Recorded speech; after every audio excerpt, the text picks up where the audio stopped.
Large letters on the front form a title, Wirral. The colorful box is illustrated with bucolic vistas.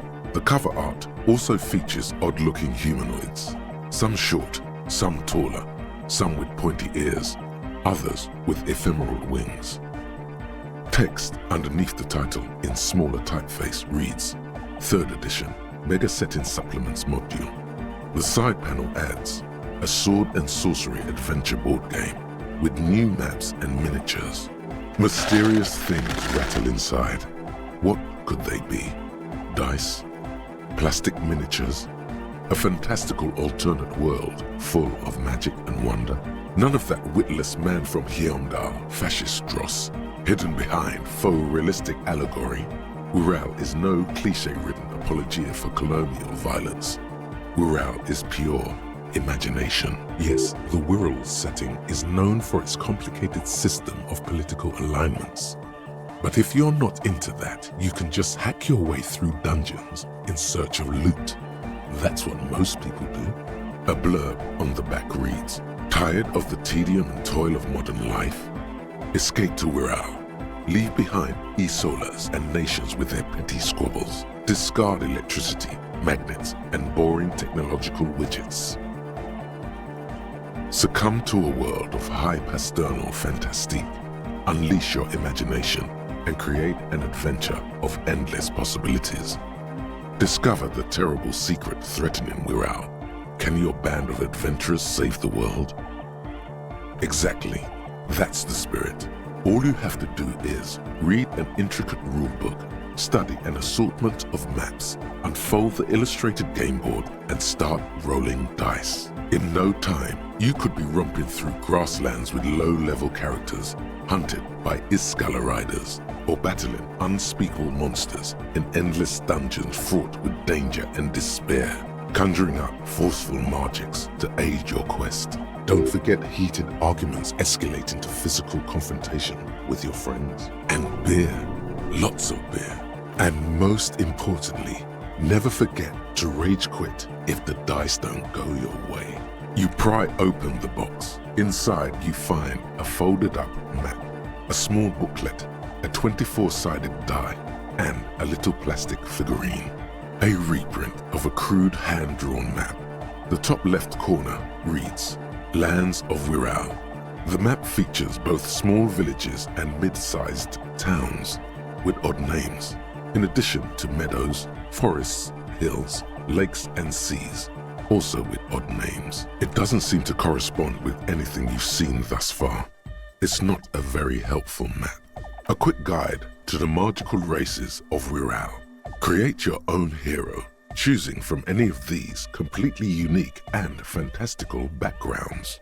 The options are in order of importance. The Welkin, the Tweog, the humans, the fairy folk, and the pygmies.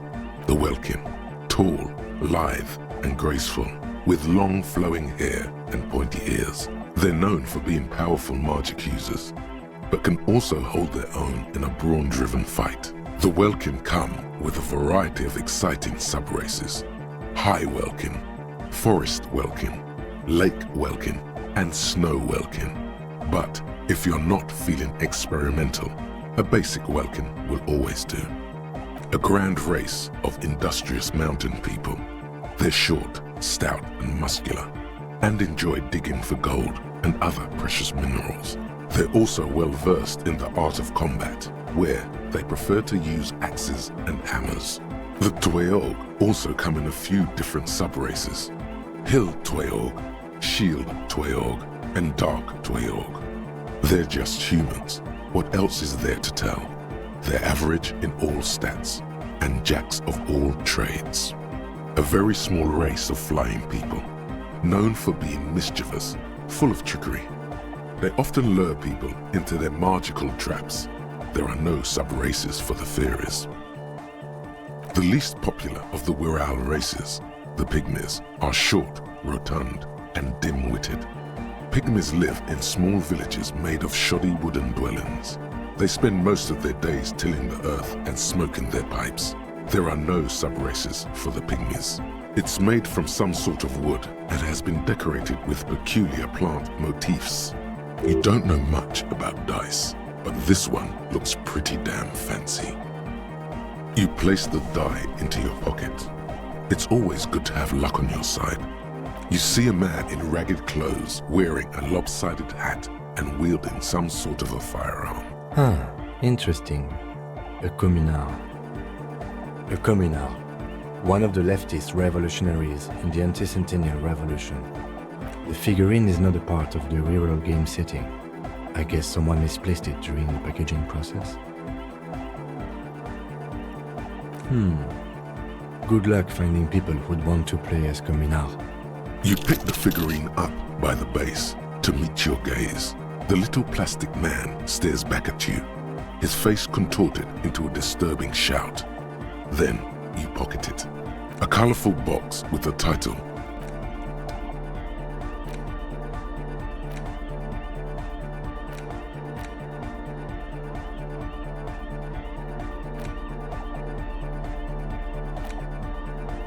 In your hand, you hold Dick Mullen and the mistaken identity.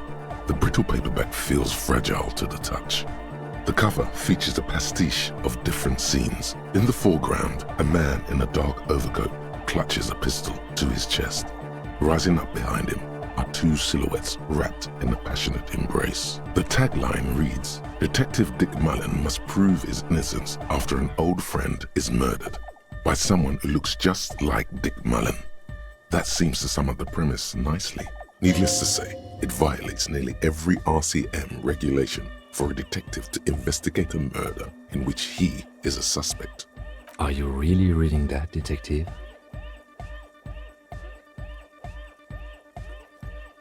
Good luck finding it. He's not much of a character, I think you'll find. Just a stand-in for the reader. The point is for the reader to feel like they're solving the crime, along with Dick Mullen. A crude narrative convention, but no less effective for it. The story opens with a knock at the door. Detective Dick Mullen is greeted by an old friend, Charlie Spillane, who's come to Mullen to ask a favor on this dark and cold night. Spillane needs Mullen to drive him in from Vespa to a small town along the Elysium coast. Despite his friend's apparent agitation, Mullen does as he's asked, then returns home where he passes out drunk, as he does most nights. An extremely unprofessional and hurtful stereotype that's offensive to all upstanding officers of the law, but also extremely accurate in your case. Give it time. You'll fall off the wagon sooner or later. 2 days later, Mullen is arrested by the Vespa police and charged with the murder of Charlie Spillane. At his interrogation, Mullen learns that Charlie Spillane was shot in a bar in the very town Mullen dropped him off in by a man matching Mullen's description. Desperate to clear his name, Mullen manages to convince the Vespa police to release him for 3 days so that Mullen may solve his friend's murder and prove his innocence. What's the matter, detective? The lieutenant shrugs, resigned to the idea that his profession will rarely, if ever, be accurately represented in art and literature. They're not shitting you, detective. This is what the writers think passes for police procedure. Of course, Mullen didn't do it.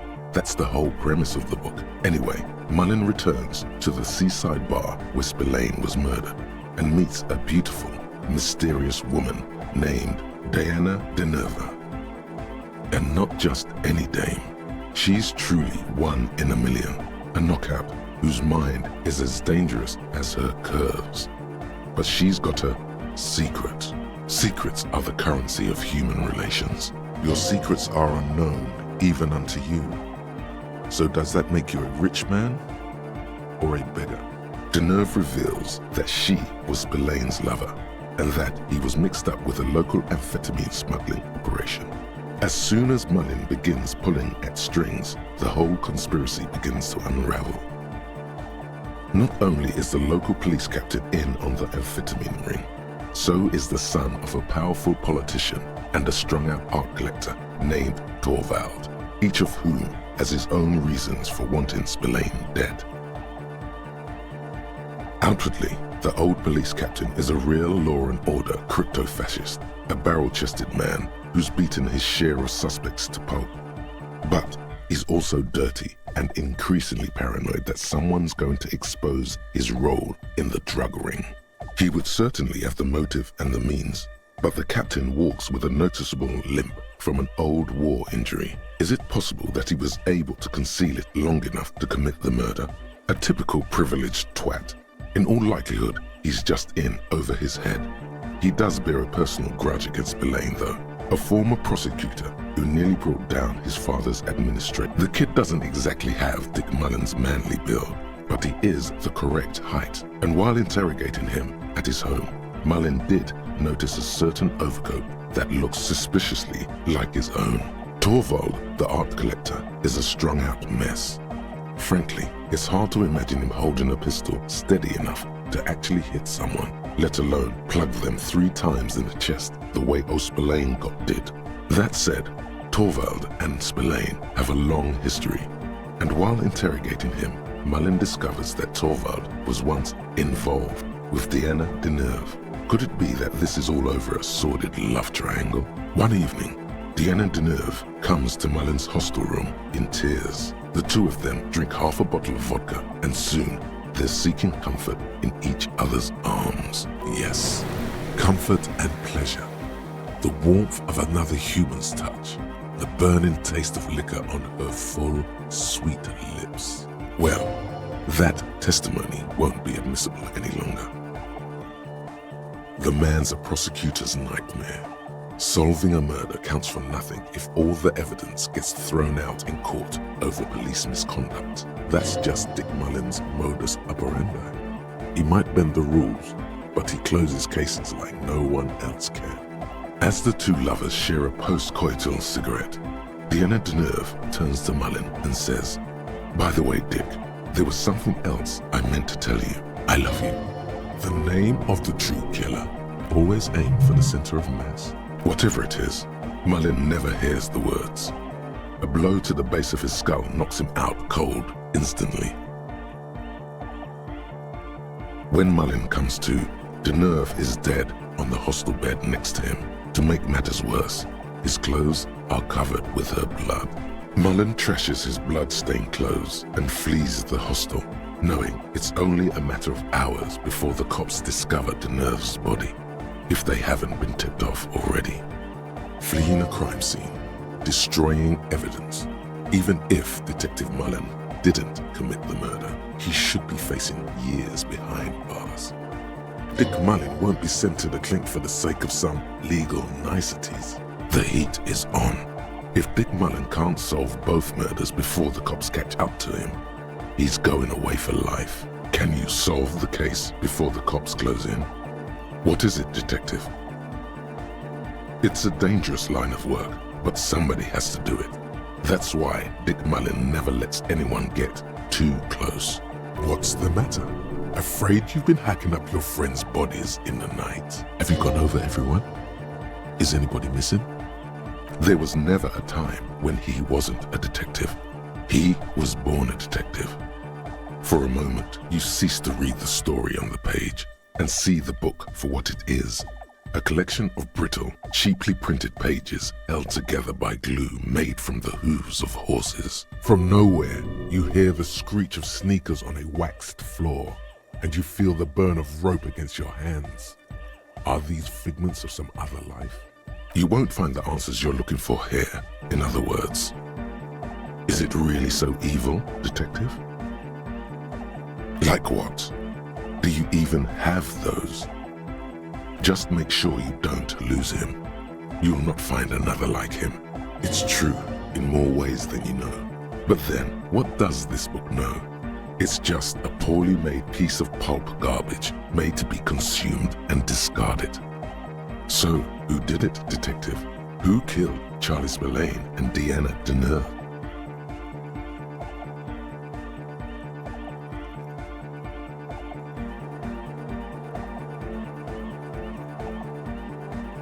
Could be. Who knows? Only one way to find out. You begin furiously flipping through pages.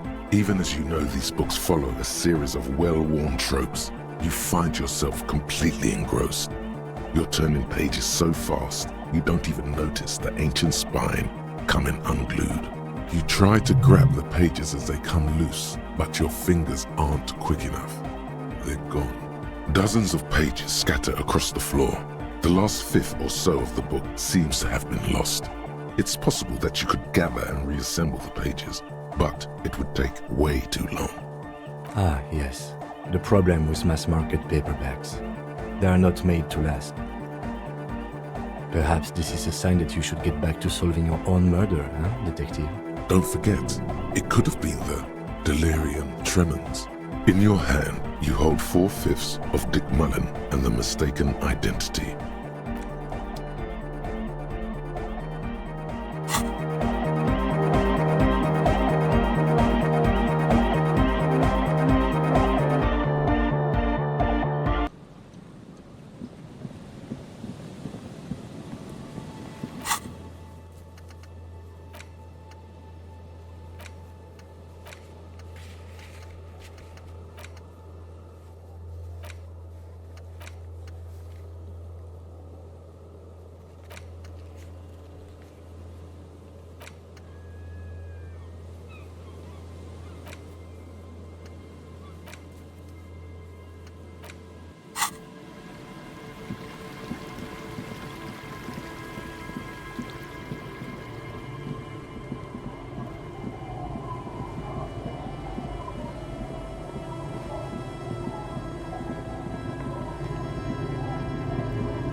The door has seen better days.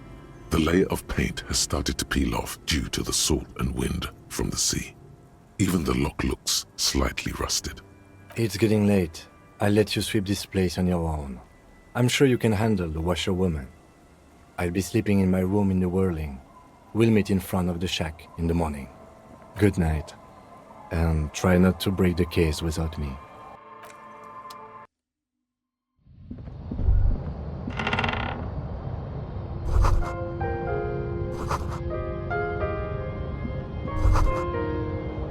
A brisk coastal wind still howls against the window of the shack. Occasionally, the waves crawl in under the foundation, producing a low hum. The room feels muffled, like you pulled your hat over your ears. Outside, it is cold and windy, but you're inside, and it feels safe and warm. What is this place to you?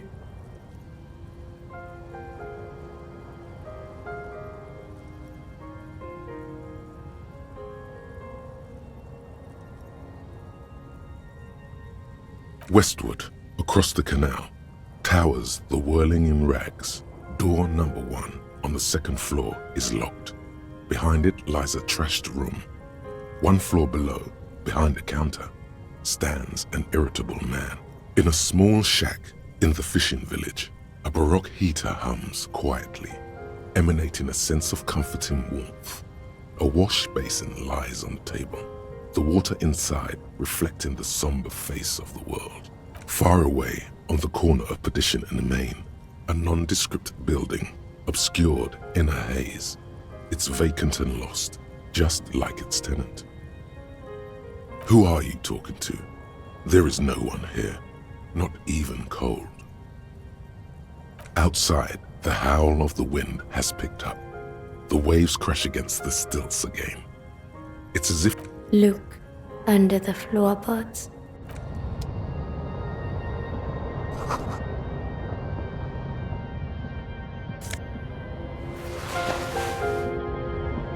As you look at the floorboards in this corner of the shack, it's clear one of them isn't quite level with the others. The edge of a floorboard next to it looks scratched.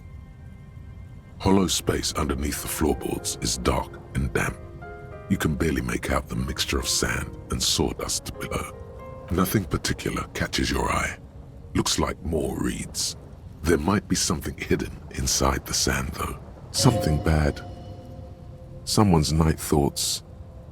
A last resort. A bad idea.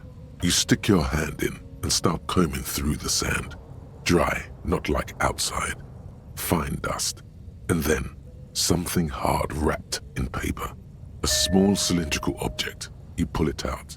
A bullet. A 9mm bullet, to be exact. Fit for all muzzle loaders of that caliber. Like your own Villiers pistol, for example. The floorboard isn't interested. Maybe the washerwoman is. You have enough to confront her with. It's extra ammunition. She's locked and loaded, ready to fight some cops. Holding the bullet, you get the feeling this isn't ammunition against you. It's for herself. The bed is comforting, if a bit run down. Still, you've earned a rest. Across the room, the heating system hums its soft lullaby. The mattress feels soft and sheets warm. It only takes you moments for the world to fall away. Thoughts, baby. A million little lights in the dark. You're one fine instrument, brother. All those faces and all those names. All that laughter and screaming and scheming around. Every corner and every street. Recorded in you forever on Faraday. No, you're spinning tapes at the discotheque. The great unceasing disco of the mind. The flash, the bang, the endless learning experience. On and on it goes, for untold hours. At the disco where you first asked her to dance. Rising, rising, above the dark curvature. The great wingspan of sleep, studded with stars. Behold, there are millions of them down there. The first time, the last time. The smoke in her mouth, the plotted flowers, the faces turning, changing. It's the world, Harry boy, and you're made of it. Every day you're out there, you make more of yourself from it. I'm afraid you can't be unmade now. You can never forget this shit. Beautiful. It's stuck on loop. Whirling, spitting out words and images. You're the son of the world again. Harrister, a ceaseless agent.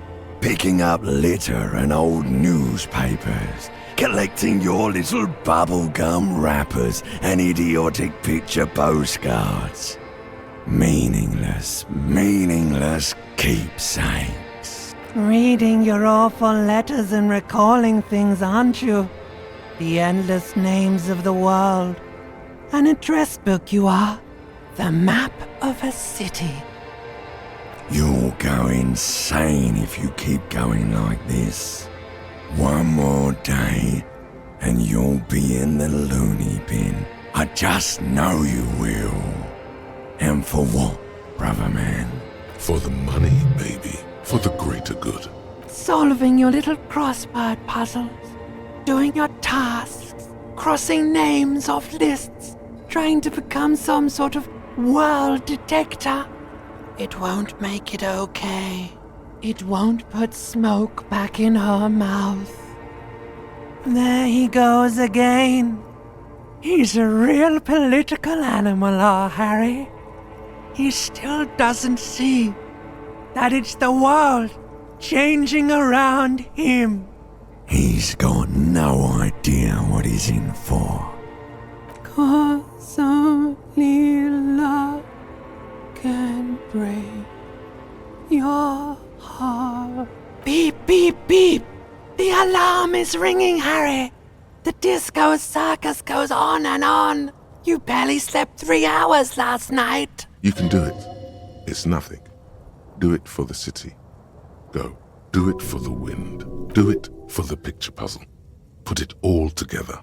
Solve the world. One conversation at a time.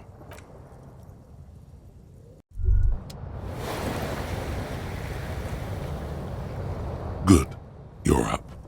Listen, there's something that's been bothering you for a few days now. It's a suspicion, or a feeling really, that things are not quite in hand around here. An earth-shattering deduction from your psyche. What will those guys come up with next? Every day, things seem to spin more and more wildly, out of control. The center isn't holding. And despite your efforts to moderate and contain these energies, things only seem to be getting worse. Oh sure, you've been making progress on your case, interviewing people, solving side tasks, but who's focusing on the big questions?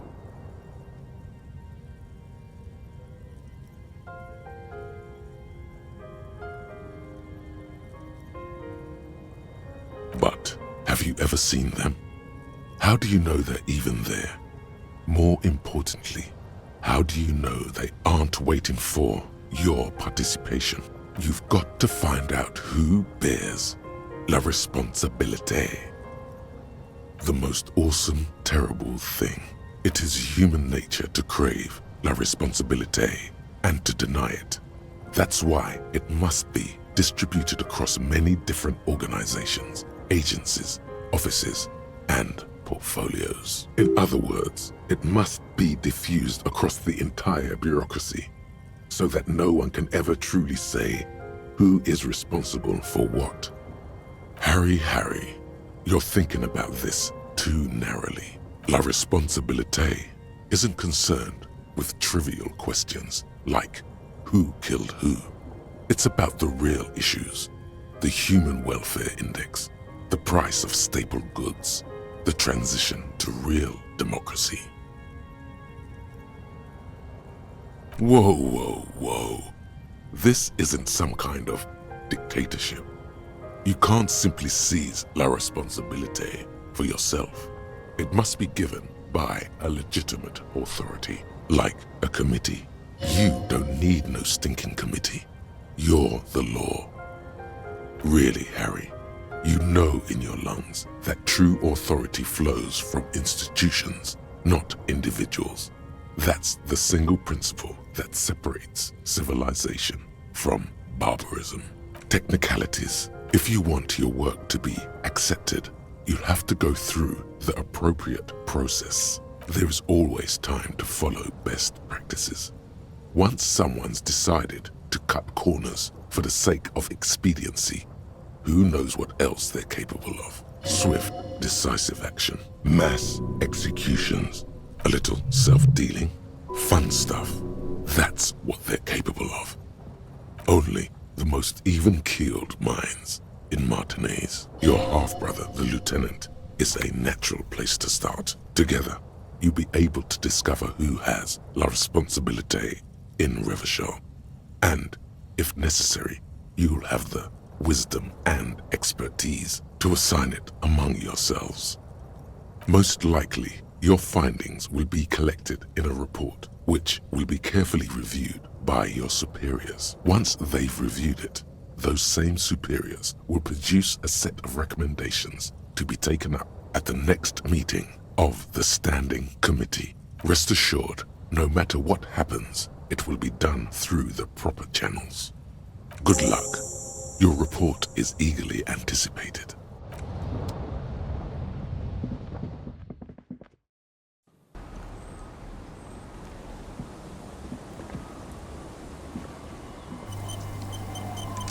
Yes? I'm glad to hear it, Detective. I was wondering when we'd get to this very subject. If you ask me, it's high time for you to set aside these frivolous side tasks and focus 100% of your energies on the case before us. Why are you pronouncing it like that gentleman from the Institute of Price Stability? You know what? Forget it. What specifically are you trying to assign responsibility for? Ah, now I understand. Next, I suppose you're going to tell me you need to form a committee to assign this responsibility? Simple. Because moral intern types love to form committees. In any event, I am just a humble law official. I may work under the moral intern's umbrella, but I'm certainly not qualified to serve on any committee. You know who might be, though? That Mr. Villedron, the gentleman you met in the young man's apartment. If I were trying to get in touch with the coalition, I would start by seeking him out. But first you might need to speak with his young companion. Now, was there anything...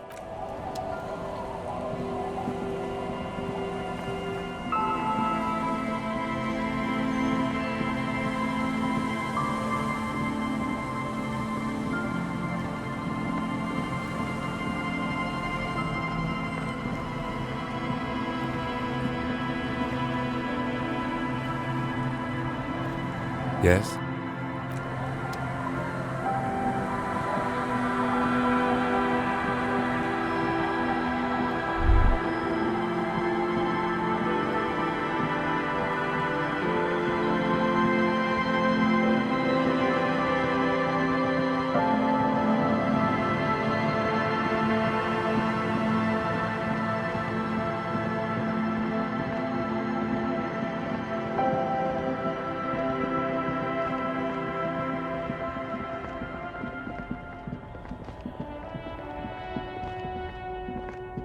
The hawthorn tree on Rue de Saint-Gilles Lane.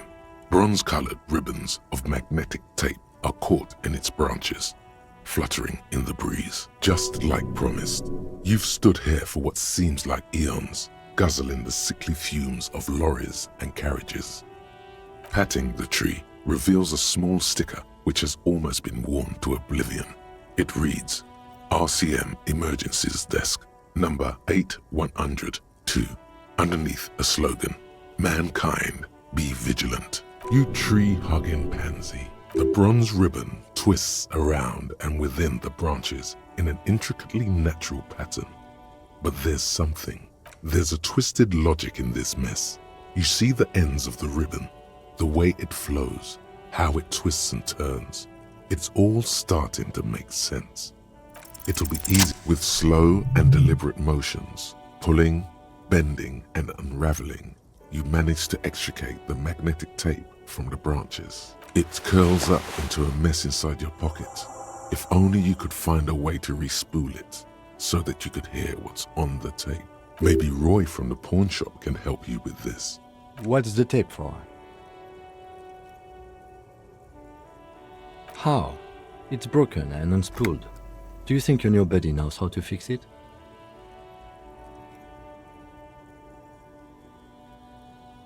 You could also get it fixed at the pawn shop across the street. We shouldn't waste our time. Good idea. He might have the tools. The tape projector in the pawn shop uses similar tape.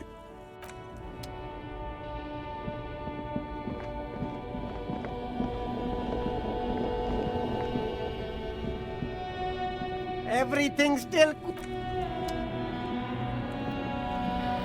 The speakers below are banged up and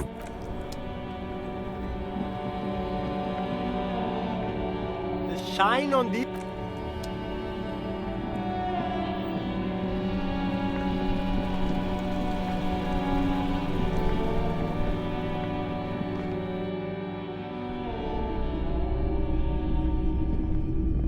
Hello, hello.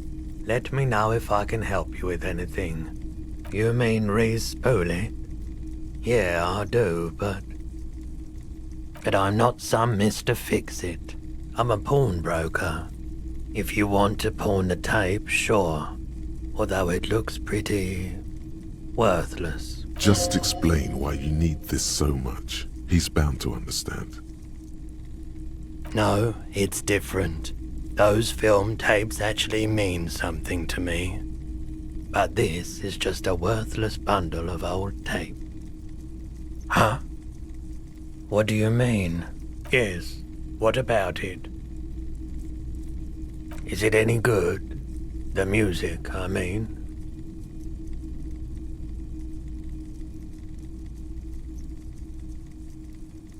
Man, you're really invested in this.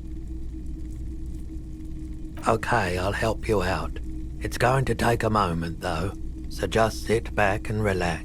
You take some time to look around the store.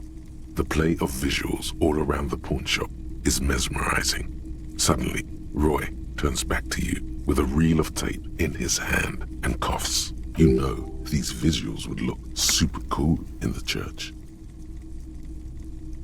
Yeah, I bet they would. All those lights in a massive church hall. A sanctuary filled with hand-picked positive photons. There would be no room for sadness in such a place. It's a brilliant vision. There's a but, isn't there? There's always a but. I rather like it here, too. So yeah, I'm not giving you my projector. This tape is all I can do for you and your friend's nightclub project. There's no way to turn this around, I'm afraid. Poor apes on a stupid ball, with never enough money to do anything remarkable.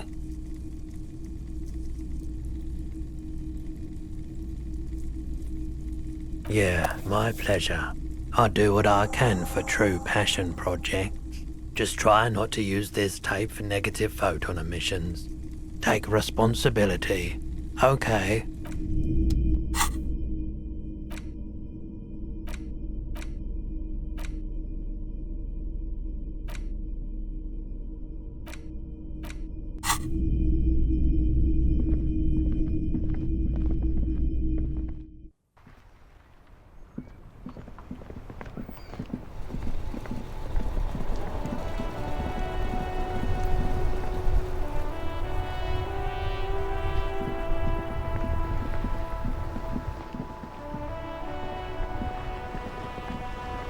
It is such a pleasure.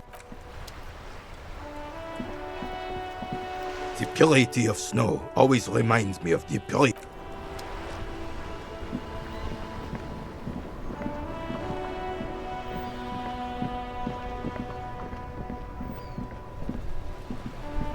That's one brutal motor carriage. If I were a real skull now, I'd jack it, paint it in palm tree livery, then bottom light it, neon style. A snazzy shit-ripped skullmobile like this would make a fine trophy. We could, hang fucking shrunken heads from the side mirrors. Cops' heads. Scary tribal shit. Yeah, tribal shit. A cop carriage like this would have proper skull value. While I appreciate the interest you take in my brutal motor carriage, I have to stop you right there. The RCM takes threats directed at its property seriously. It's just theoretical work, Copper. No basis in reality. Man, if we were certified skulls right now... Skulls. Now there's a strong organizational title. Was it a good idea on the lieutenant's part to get into this? Don't even answer that. Just leave. You can always come back later, on your own terms. I can tell you who we're not, cop. We're not snitches or skulls. Which is not to say that the skulls are bitches and... On the contrary. The part of this presentation you want to take home with you, cop man, is we're not part of the skulls yet. Okay then, let's indulge in some intellectual exchange. These young men seem eager to share their beliefs. These skull people are more than an authority. They're deities. You don't know? What kind of cop are you? It's not a question. Don't get into it.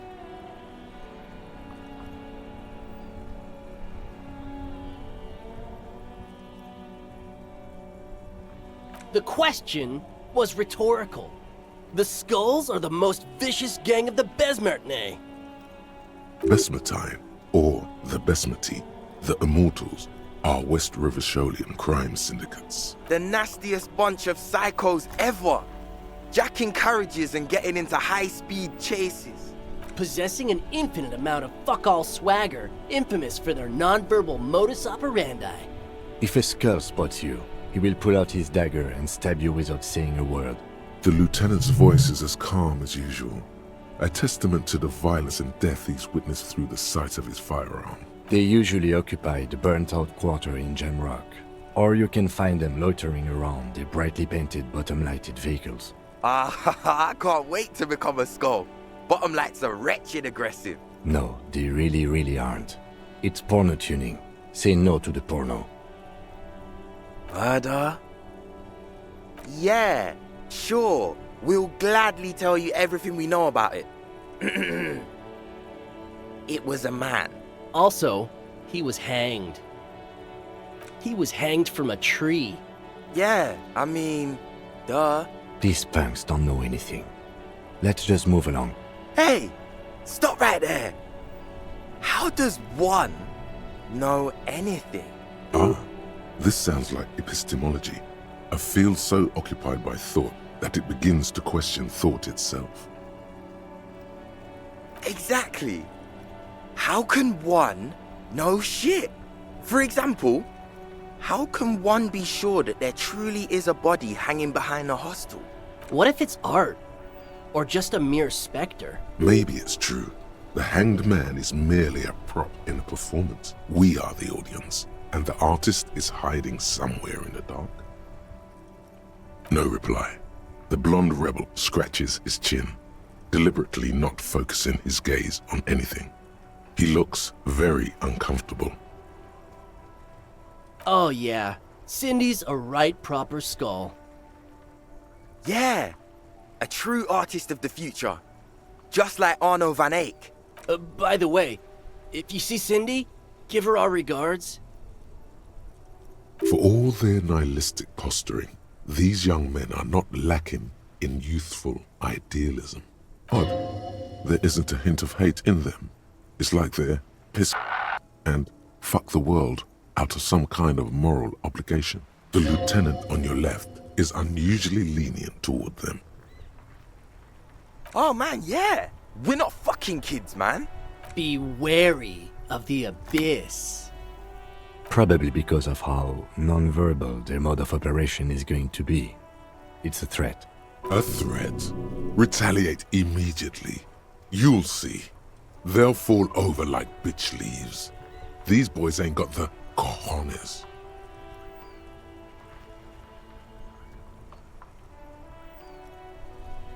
As your bellow echoes through the street, the boys quiver ever so slightly and gaze down at their shoes, pretending to be deaf.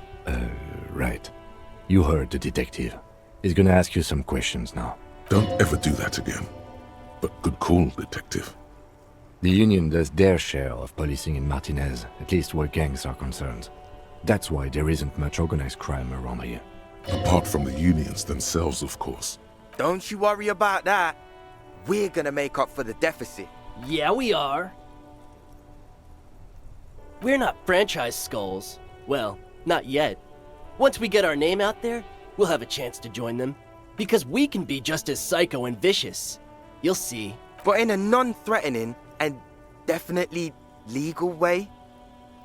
We'll fuck the system from the inside later. Just be cool now. The damage will be tenfold. Right on, fuck. So what's happening now? What about them?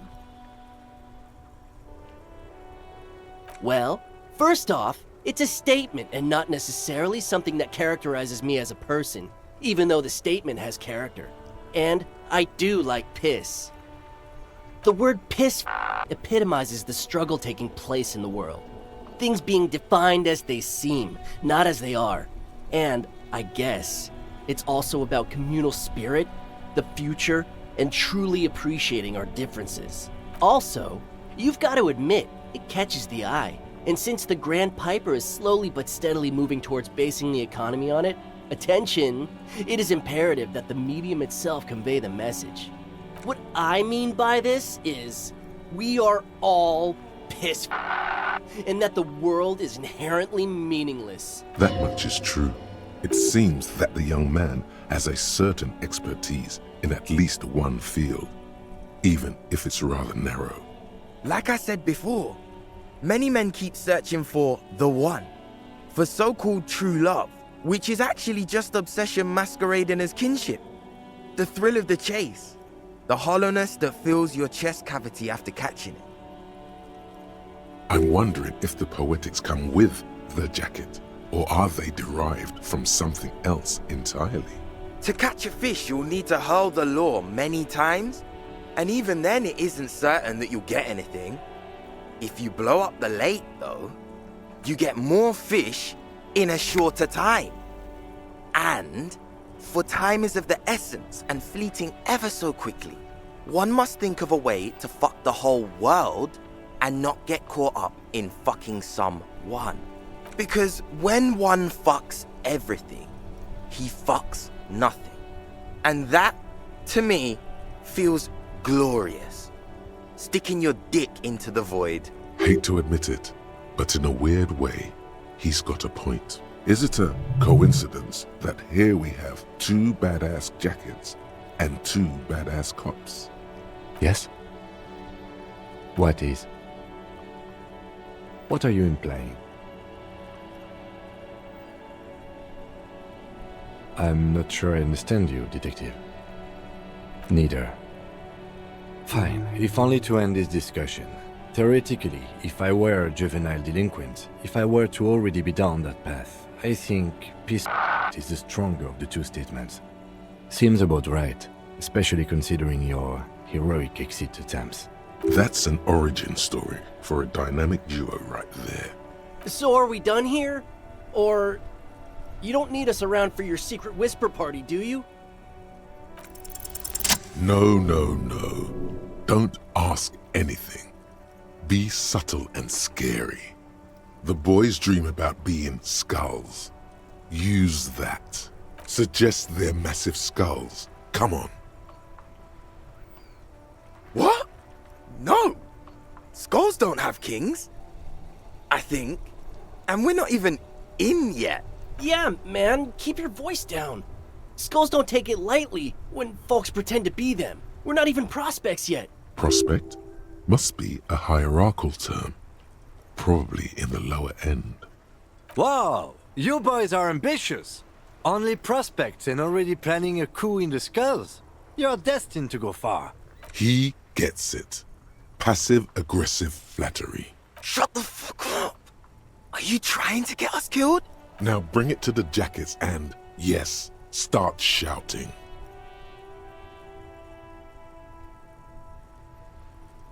Please be quiet. What? What do you want? The jackets? You got it. No need for cruelty.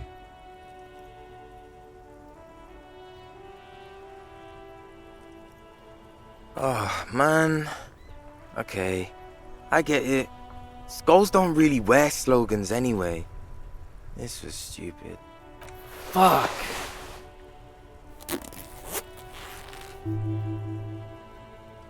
The lieutenant watches the boys take their jackets off with mild amusement. I'm absolutely okay with not having either one, thank you. This case doesn't require us to go undercover or raise hell. In fact, I don't think the jackets will be useful at all. I just wanted them to not have them anymore. Cold-hearted cop.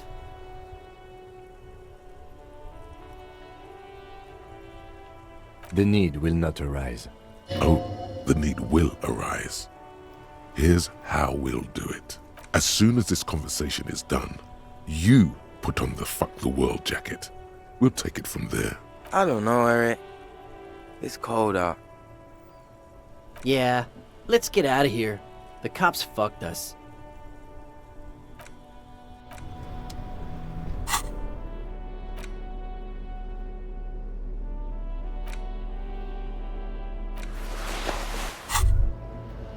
Good. Step 1 complete.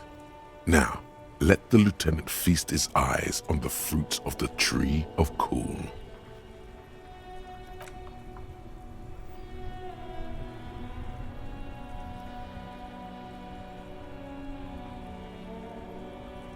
Yes, you're really showing off that aggressive slogan there.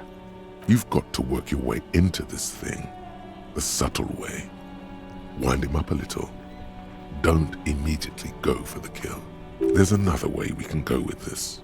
Frame control. Flip the situation on its head. Make them play by your rules. It was a subpar delivery, not a lack of technique that failed you there. You could have still saved it, had you not failed her shit test. What was that? That's not how words are used. Say it again. Giggles, giggles. Classic shit test. That was your chance to just own it. A shit test is something woo men give to men to see how strong their frame is, how confident they are. Fail it, and they'll bail for another, more dominant alpha male.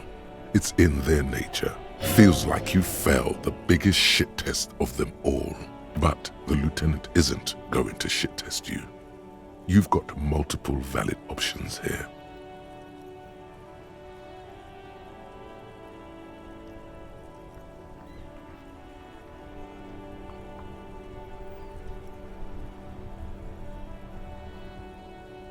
Detective, what are you talking about? Plow ahead. Don't let him slow you down. This is one of those times where you're just going to keep talking no matter what I say, isn't it?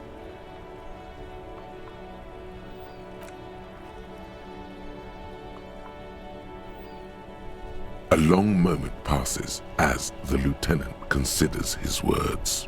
Never has anyone asked me to place more trust in them than you are asking of me right now. If you saw this branch out from under me while I've got peace faggot written on my back, I'm afraid the RCM is going to have our asses for this. With a look of utter disbelief, the lieutenant slips into the jacket.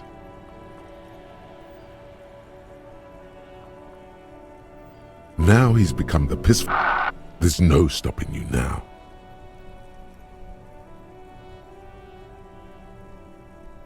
The problem is, it really does look cool to have both of these jackets on right now. I can't believe I've climbed aboard the piss train.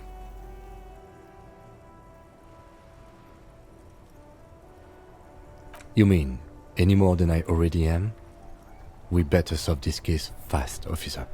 I'm not 100% comfortable with this. Let's be clear about one thing. The first chance I get, these things coming off. And that will be it.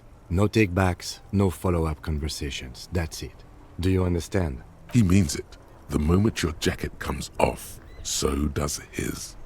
That means you're probably going to have to keep fucking the world till the end of days.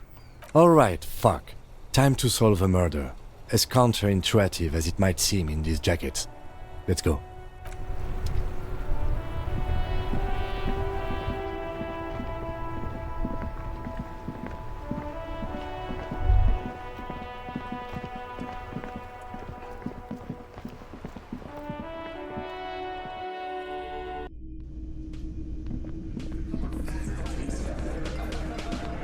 The Coppernado is back. What do you want?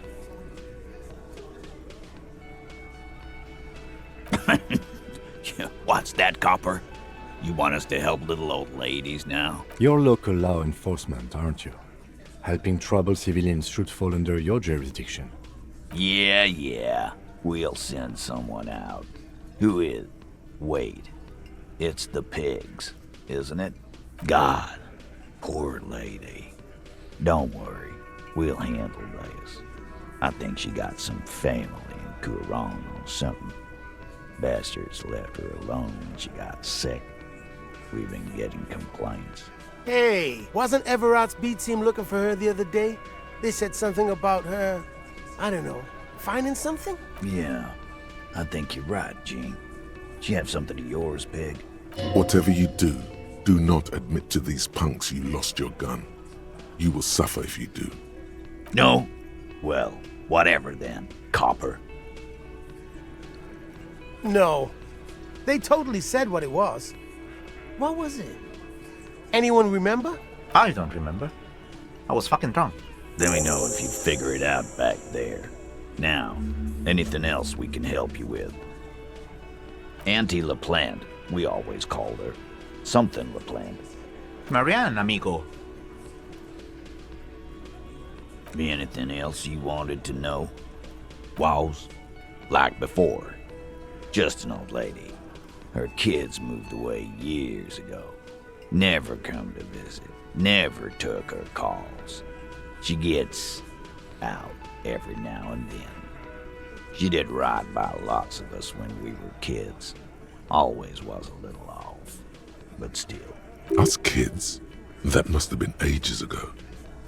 The children kept her together. Get wanted to be a cop, you mean? Well, shit. I don't actually know. Anyone know why she started acting like a pig? No fucking clue. It's gotta be the crazy. Who'd want to be a pig?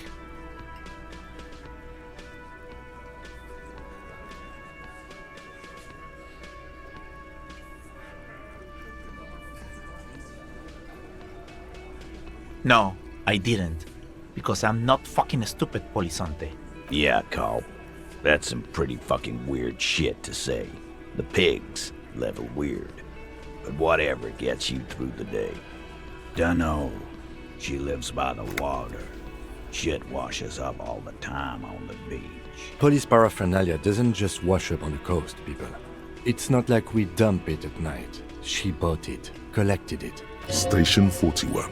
A man carries a crate of rusted, unused badges. You think these would net us something at the annual auction? A balding detective drags a comb futilely across his head. Shit, who'd want those? Just dump them into the river. No problem, old cop man. We take care of our mentally ill here in Martinez. Ain't that right, boys? Sure enough, we're the real heroes on the streets.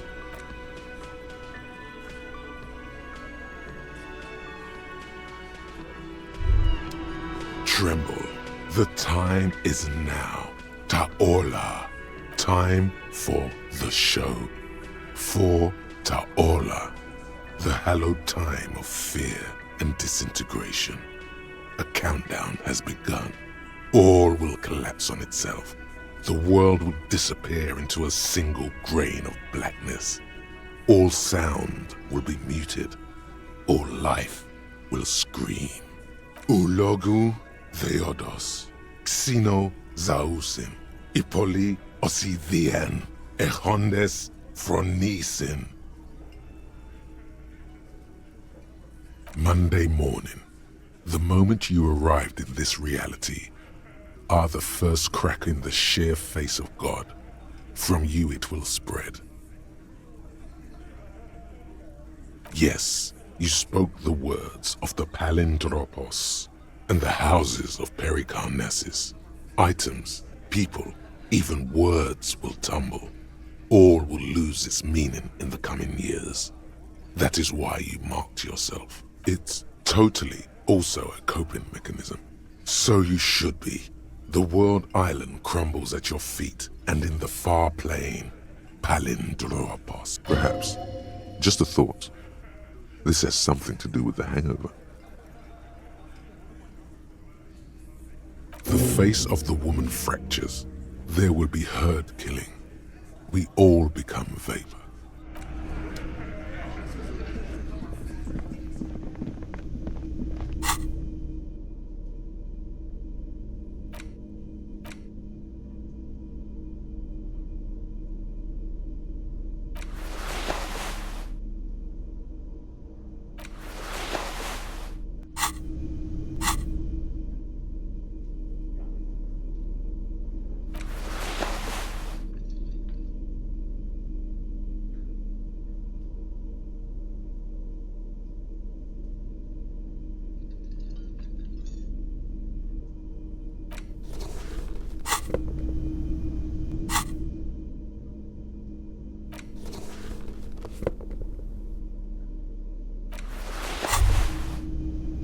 Pockets of these new jeans are perfect for sticking your hand into. Makes you look cool, calm, and collected. As your hand enters the pocket, your fingers brush against something, soft, yet crinkly. Hey, it's a chewing gum wrapper. It reminds you of the fruity juice of apricots. You should inspect it closer if you have time. Something about the wrapper's texture is familiar. Not familiar in a good way, you might say. There's pain in there somewhere. By the way, the raw materials were most likely exported from Seaguy, the apricot suzerainty, and processed in Sur-le-Clay into the apricot-flavored chewing gum loved by kids of today and yesterday. Something about it is familiar, and not only to your fingers.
Again? I can't. The man doesn't reply. Trying to get a good can he even see through?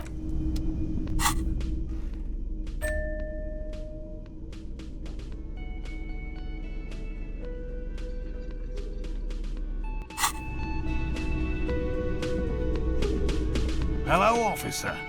I think I almost have it. A new trap design, that is. So it was just a child. Thank you for telling us, sweetie. This is good news, right? It means we can try again. She acts chipper, but something's changed in her tone. A hidden worry. Something is secretly gnawing at her confidence.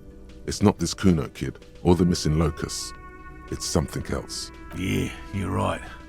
We just need to restock the empty trap.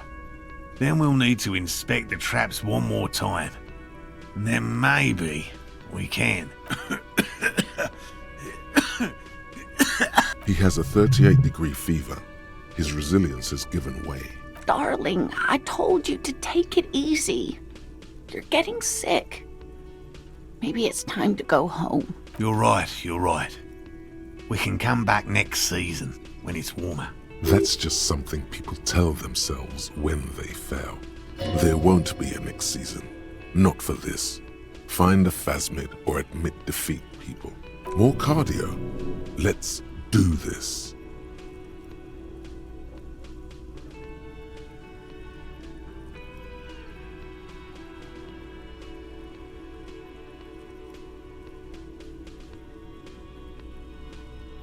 We are getting really carried away with this, aren't we? Fine, it's better than having these people get pneumonia on the coast. But after this... He wants to see this tale through, as much as you. Otherwise, he'd have stopped this already. But he cannot let it drag out after this. Really? It's too much, officer. What Morel means is we're grateful for your help. Here's a fresh scratch of locust. They should slide right down the funnel. And thank you again. We will definitely mention you, should this lead to a discovery. I'm not talking co-discovery, of course, but... Wow. Co-discovery. You'd be famous. You'd show them all. This does tingle the pleasure center. This would show them all. We need to get you on that list of discoverers. No question about that.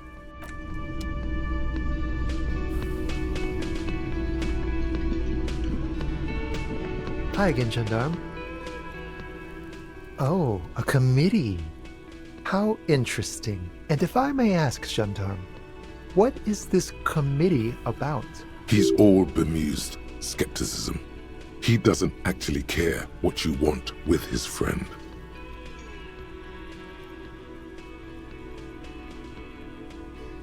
Sounds like a bore, frankly.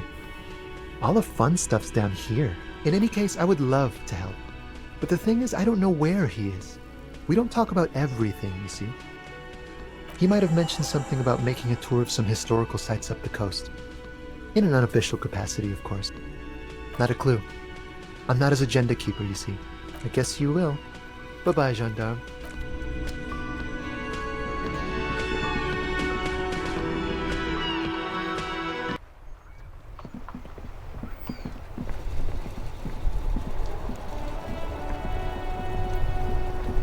Inside, you see a set of steering levers, a radio microphone, This is Precinct 57.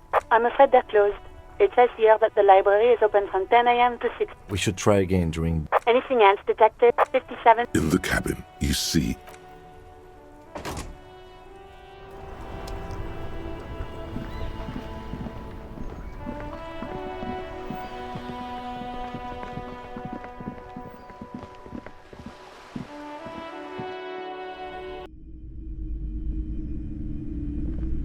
Hello again, esteemed officer, and welcome to Crime, Romance. Oh, I'm very sorry, sir. Some of these old paperbacks just don't have the durability. I would be happy to sell you another one, but unfortunately, it's the last copy we had in stock. she calls that customer service. What do you mean, the actual source? Are you talking about the third presence? She remembers. Good. No, not presence. Absence. Absence? I imagine things must be rather bleak for you to return to me. Tell me, what have you found?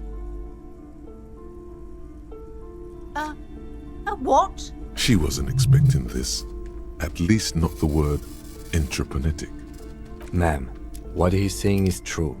We found an entrepreneutic anomaly in the small Pinewood church down the coast. I don't mean to be an alarmist, and more research is needed, but it's not looking good. Not for her. Not for him. Not for Revachol. And not for Elysium. But that's not in any of the ancient texts. How am I supposed to protect my bookstore from that? She's too afraid to even say the word. Tell her the truth.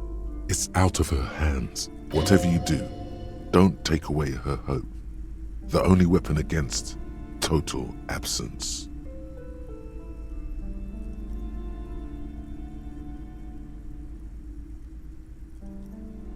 You're right, officer. I mustn't lose faith, especially now that Annette is finally settling in at school and making friends.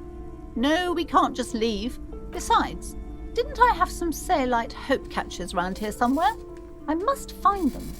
Everything will be all right if I can just find them. Thank you for your help in any case. You're welcome back here anytime.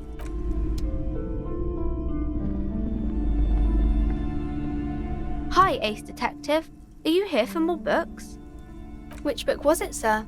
Oh, I'm very sorry, sir. I haven't read that one yet. I wish I could help you.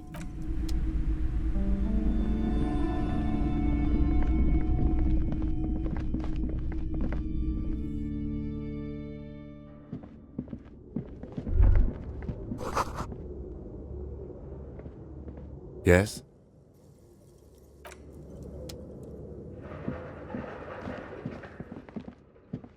Yes? What about me? Good. Let's...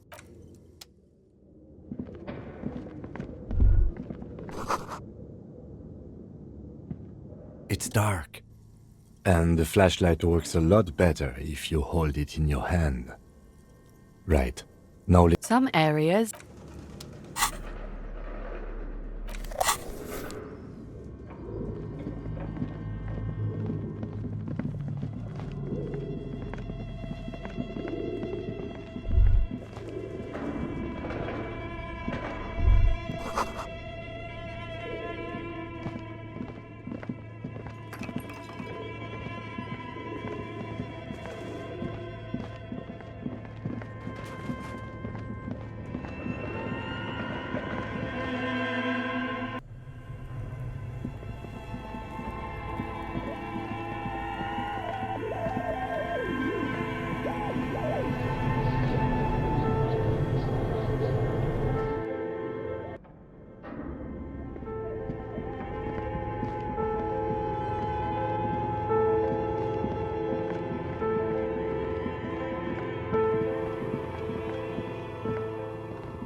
Oh, it's you again.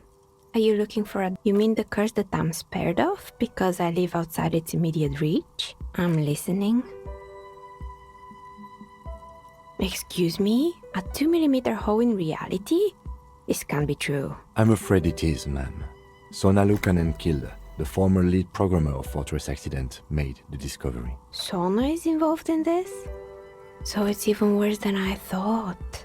It's not just the commercial area that's cursed, it's the entire world. She looks outside the window where daylight has filled the yard.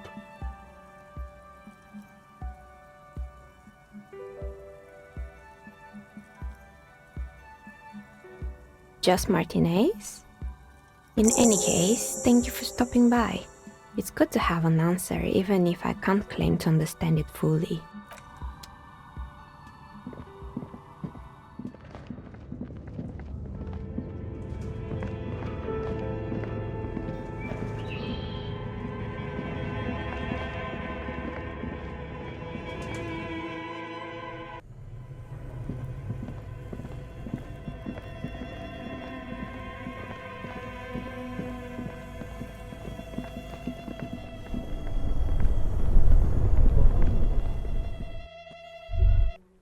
Give up. You'll never find the answer. There's no other copy of Dick Mullen and the Mistaken Identity here, because that's how the world works. Some stories never get finished. You shouldn't expect there to be a tidy, satisfying ending. But, what if you never find out how your story ends? There isn't. If only you had more time, more resources. Who knows what you could have come up with? Maybe if there had been more money and less speed. Or more speed. Or that, yes. Either way, you might have been able to come up with an answer. But not like this. Hang on, you can do this. Use your imagination. You know who the suspects are. Just make it up. So, who killed Charlie Spillane and Deanna Denuva, detective? Just fucking pick one. Sounds good. You can't trust the fuzz after all. They say they've got your back, but do they really? More like they've got a knife in your back. You've seen it yourself, haven't you? Maybe that cuts a little close to the bone, jaded cop. Take it easy. Don't let the memory of old betrayals haunt you tonight.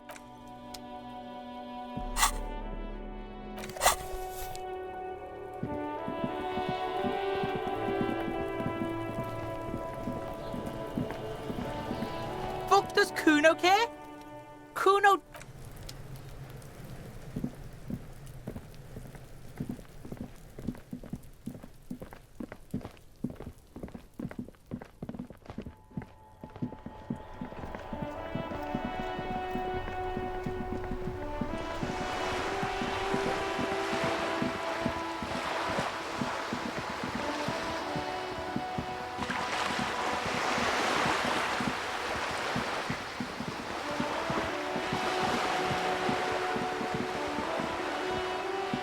This coin operated. Your money disappeared. The lens, its leaves ripped from it by the winter wind.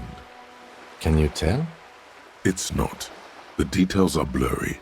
There's water vapor in the way and waves cut into the islet.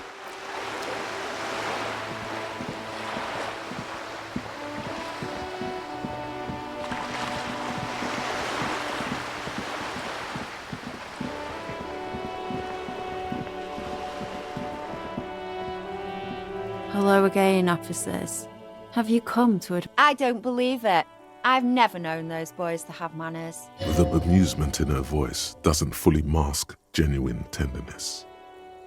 They'll never be skulls, but their hearts are in the right place. Fat chance. But you can still do your part to revitalize the neighborhood. She throws you a conspiratorial glance, then presses her finger to her lips and squints up at the sky, as though straining to hear something in the distance. Have you noticed the quiet? Every so often, you might hear a gunshot pierce the air somewhere in Jamrock. But in Martinez, no gunshots, no sirens. The people are languishing in boredom and complacency. This place is a sepulchre. We'll paint it red. We bring the raucous. You bring the sirens. In this vision of hers, you are mutually opportunistic organisms, growing like mold on the streets. What is it with these skulls and cooperation? They have to be the nicest violent street gang in Revachol West. She's probably not a good example of the gang either.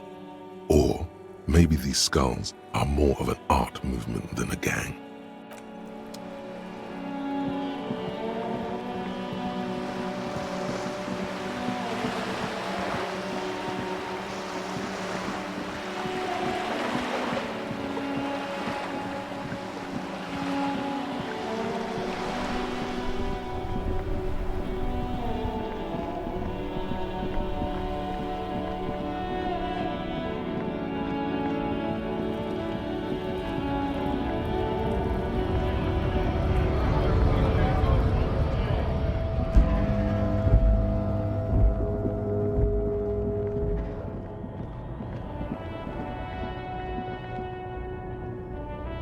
Old monuments.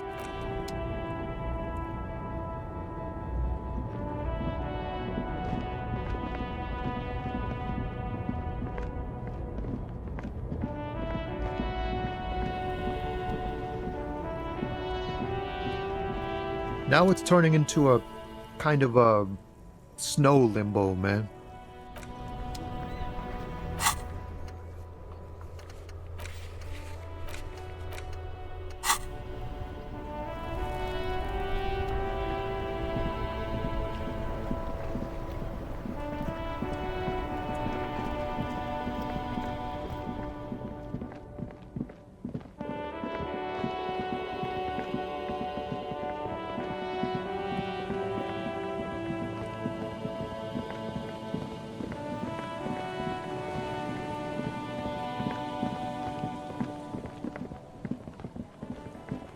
The locusts aren't doing all too well, but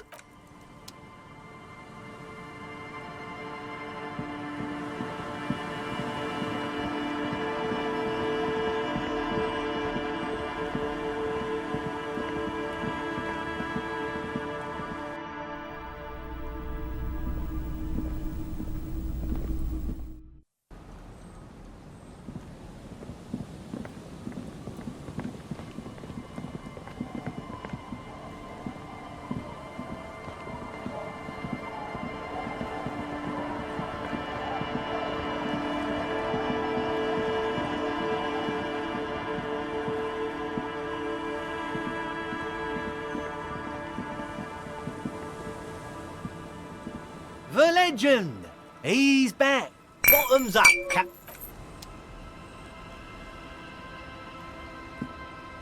Tequila Suns. Of course.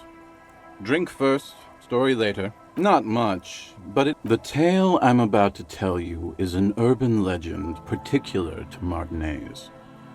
That said, I first heard it from a former bicycle courier in Coran. There are many variations on the basic story, and the details often conflict. What everyone agrees on is that nobody knows the exact nature or identity of the phenomenon. Are you telling the story of the headless... Shut the fuck up, Rosemary. Summer of 44. 17-year-old Gertrude Hett is walking home from a late shift at the harbor. It's almost midnight. She stops for a cigarette near the canal. the streets are warmed by a southerly breeze. The lights of a passing motor carriage bloom and fade in the distance. In the harbor's dark, her cigarette is a beacon, dancing alone. The image comes to you effortlessly, as though you'd walked the same streets yourself 1,000 times. Our heroine finds herself enjoying the peace and quiet the canal provides. What she doesn't know is that her peace is about to be shattered. From behind her comes the clattering of hooves. Startled, she turns around, and what does she see? Well, yes, but it's the man on the horse that's of interest here. A man... The pause is long and dramatic. With no head on his shoulders. Wearing a fawn tracksuit, searching for the legendary fawn cap that went missing when he lost his head. I thought that he rode a headless pig. Well, there are many versions of this story, the most peculiar of which has the headless fawn rider riding on the back of another headless man. Yes. According to legend, young Gertrude Het had to endure years of psychotherapy before she was able to look at a horse or tracksuit again. And she's one of the lucky ones. Gertrude Het may have been the first to witness the headless fawn rider, but she wasn't the last. Oh no. Tell him about the two feminists by the locks. Fuck, Rosemary, they were dating. No one said they were feminists. Everyone always misremembering this stuff. This wouldn't be the De Ponte Delgado case, would it? What? You know it. I've read the case file. But please, go on. Right. Early autumn of 46. Ula de Ponte and Eva Delgado are fishing near the waterlock long after the sun has set. The wind picks up. A sky already dark now blackens. Water starts falling from above. The first cold rain of the season. Two women stand on a small outcropping of rocks. One of them is wearing a purple raincoat. Thin lines reach out from the rods into the sea. Small droplets start appearing on the surface with increasing frequency. The women are caught in the downpour. They act quickly. Eva gathers the rods whilst Ula turns around to reach for the tackle box. Don't turn around. Don't turn around. When she sees something, her shriek is so violent that the residents of the nearby apartment building believe lightning has struck. But there is no lightning. Only a heavy downpour and the silhouette of the headless fawn rider looming on the horizon. Ula makes a run for the shore, but Eva slips on a wet rock and disappears into the cold, cold canal with nary a sound. Her body is never recovered. Naturally, Ula de Ponte became the prime suspect in the disappearance of Eva Delgado. De Ponte maintained that it was the so-called headless fawn rider and that she ran, fearing for her life. During the investigation, it became apparent that there was a love triangle, the third party being some small-time businessman. I don't remember the exact details. The leading theory was that an argument broke out on the jetty and De Ponte pushed Delgado into the canal, then cooked up this stupid cover story. No, she committed suicide before she could be taken into custody. They found her in the bathroom with a rifle, her face slowly peeling off the ceiling. Not a pretty scene. Man, that's some grisly detail. Oh well, here's to another case closed. Anyway, that's the story of the headless fawn rider. Pretty crazy, huh? Well, Tequila, that's part of the legend. No one knows for sure. There are a couple of possibilities, though. Some say he was an undercover cop who blew his cover and got beheaded by the vicious gang he had infiltrated. Now he rides, searching for his lost found cap, plotting revenge. O headless brother, where art thou? Others claim he was a professional jockey who veered off course during a steeplechase, ended up in somebody's backyard, and got decapitated by an exceptionally taut clothesline. Even decapitation couldn't stop his commitment to the sport. Are you that committed? Personally, I think he was just some guy who hanged himself from a really tall tree, and the fall was so violent that his head came clean off. Coincidentally, at that exact moment, a horse happened to pass under him, and his beheaded corpse mounted it, where it remains to this day. But then, no one really knows. For some reason, this does strike you as the most plausible theory of them all.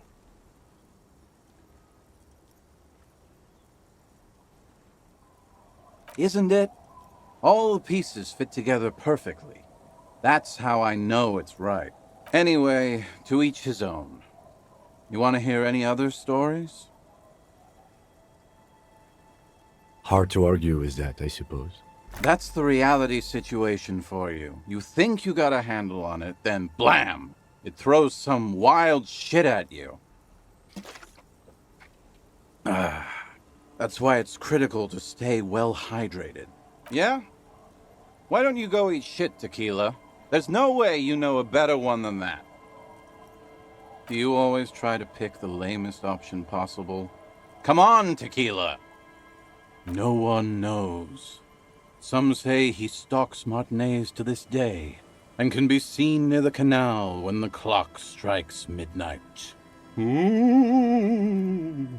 won't, though, because it's just a stupid legend. Aye.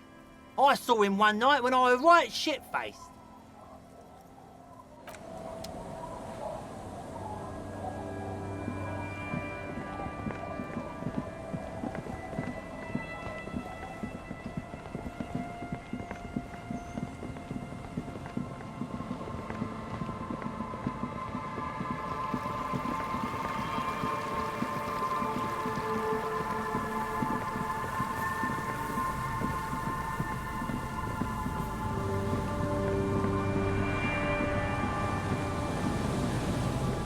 The trap stands empty near the locusts, dazed from being transported, slowly begin to acclimate to their new surroundings.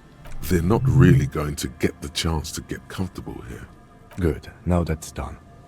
When do you think we will return to our impending apocalypse of a murder investigation? Don't answer that.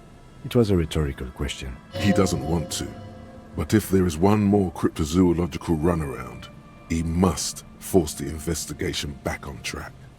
This better be it.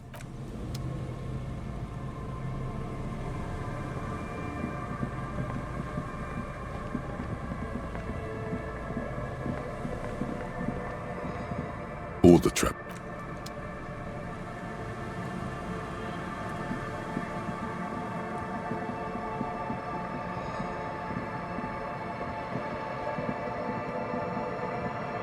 A row of ghostly shades facing a crumbling wall, with another 7 shades standing 10 meters from... I don't know. Perhaps it could... Or maybe...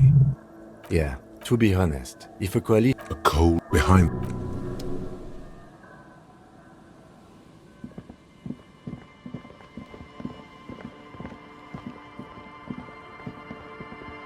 As you approach, the man turns and greets you with a polite wave. He appears completely at ease, like a common holidaymaker. Ah, super. It's the officer. I was not expecting to run into you again, but things have a funny way of turning out, no? What brings you down to the scenic Martinez coast? Well, that's très simple. I was visiting the fishing village just north of here. They have applied for a series of microloans to revitalize the old market. And well, I wished to see the situation firsthand. And then, well, I had some extra time on my hands, so I decided to stroll down here. It's quite peaceful, isn't it? Really? Here? How can you be sure? Ah, a very useful gift for a police detective, I'm sure. Fascinating how much history is contained right here, if only one knows where to look for it. Are you just going to let him get away with these generalities and euphemisms?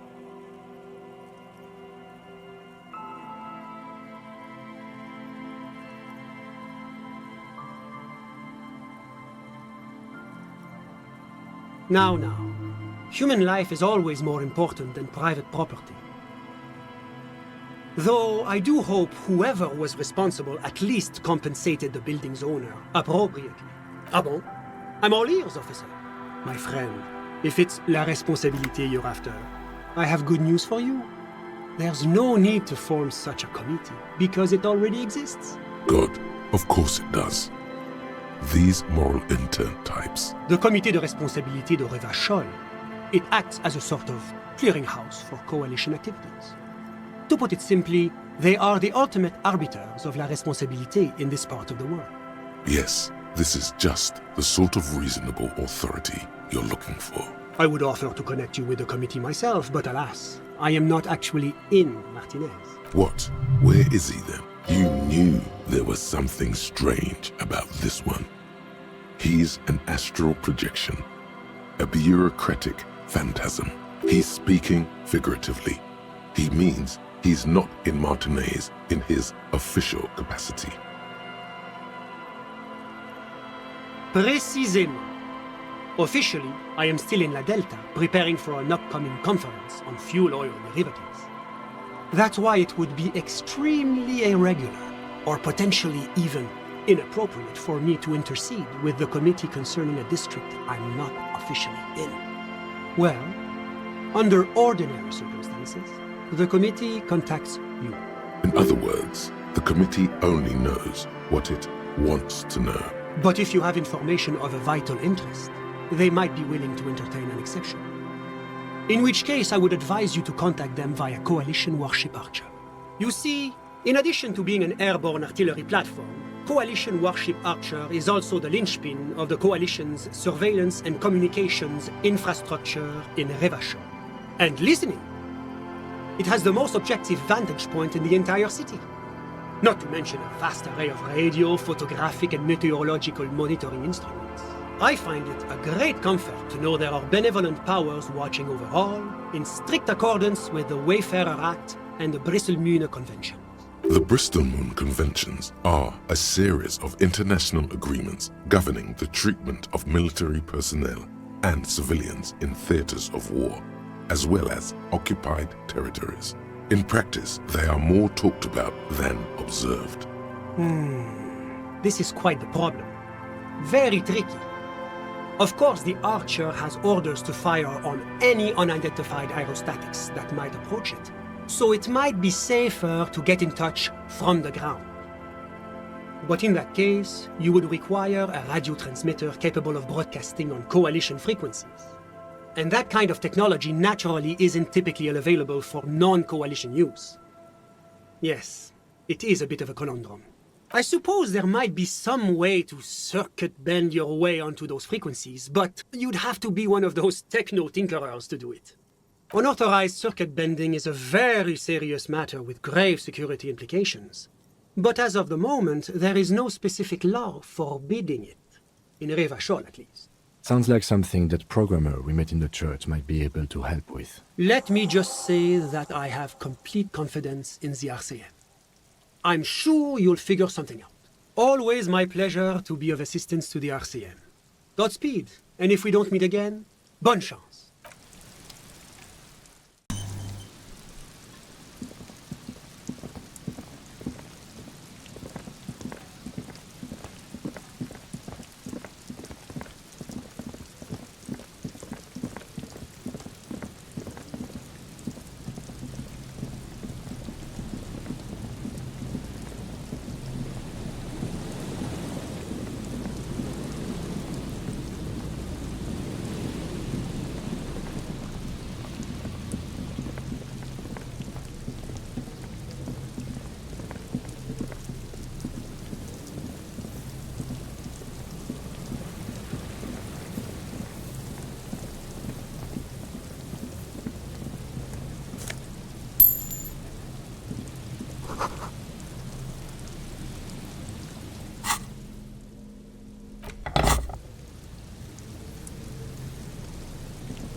Awesome and scary. Very hardcore. Too hardcore, in fact.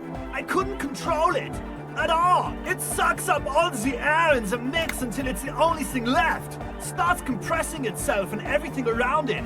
completely fills up the headspace. Extreme! Inside your chest, the heart beats still with the after effects of the sound. Imagine if you could harness that power, making it pulse. Yeah! Welcome to the gloaming! Oh! I don't know. Maybe someone can do something with this. I imagine this is the sounds that the future could make. Can't escape the sound! Can't escape the future! Yeah! Remix time! Tape goes here, into deck B. A hand on his ear, he listens to the audio through his headphones and shouts. Wow! Did you get this from Arno himself? A great excitement is bubbling to the surface within him. This is big. Listen, I'm just going to show it to you. Ready?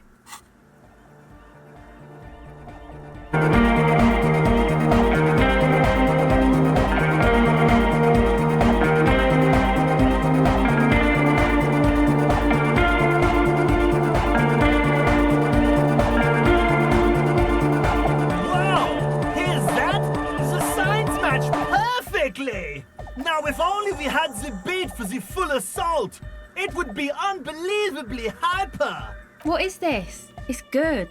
How did you guys do that?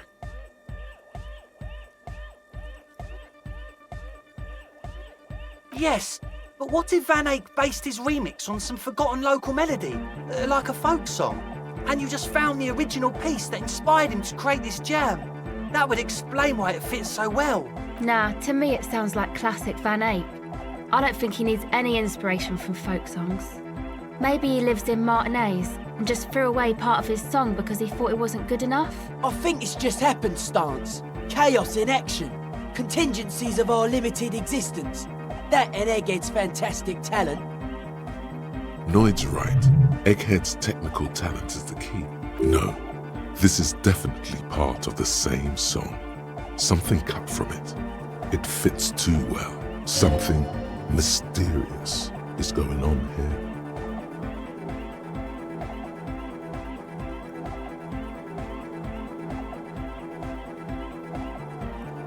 Be how it may, if it fits, it fits. Bring up the volume. What about the bass? Do you have any ideas for that? Yeah, I remember. You said it needs more bass. I think you might know the answer.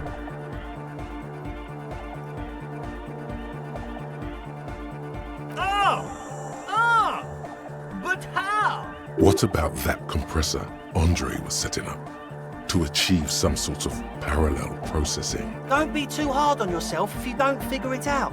I think the jam's already pretty ultra. But it could be hyper hardcore. Sidechain the beat. Listen, you can use the compressor to select between which track it's compressing, either the auxiliary signal or the main input from the tape. Make it alternate between the signals. The compressor controls the gain based on the level of the signal on the aux sidechain input. It will allow maintaining a loud sound without peaks that fill up all the headspace. Sidechaining it, you said? Then he puts on his headphones and his eyes go wide, wider than they've ever gone on drugs. He starts jumping up and down with bliss in total silence, still listening to his headphones. Hey, what did you do to Egghead, Cop Man? Did you break him? Are you ready, pussy? Noid straightens his back, ready for the beat. I was born ready, Egg.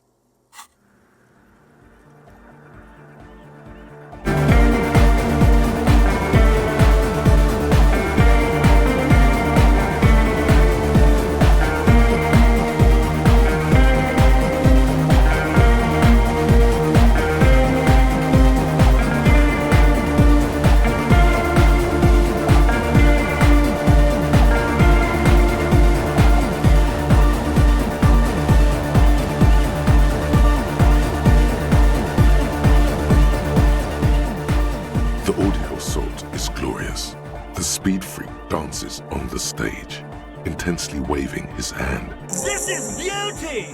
This is life! What in the world is going on? The way melody and bass flow together. It's unnatural. Your body is taking a beating from the low frequencies crashing over you. It's making you feel alive again. Introducing the ultimate sound!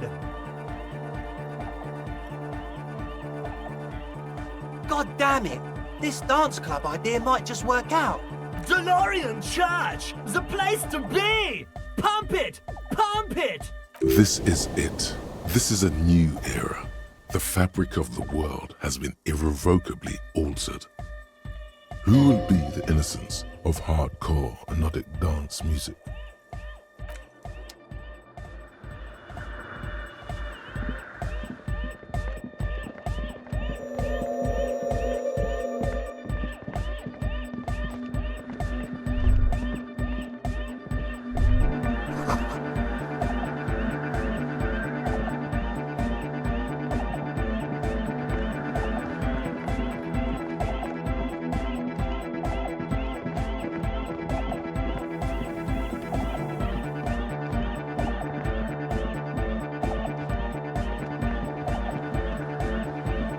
The mother of humanism stamped.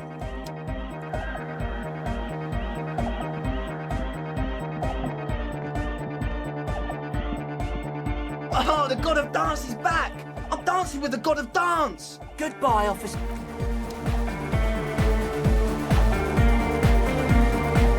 Hardcore.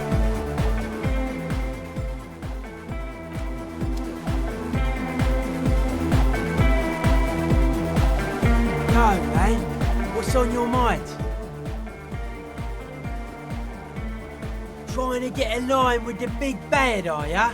Those are some serious frequencies you want to mess with. Come on, Noid. I think we owe him. Asel's right. He's one of us now. Yeah, alright. But if you're going to sync up with them, you're going to need a serious wave generator of your own. You understand what I'm saying? Not likely. Scoped that spot a while back. It's short-wave stuff, mostly commercial.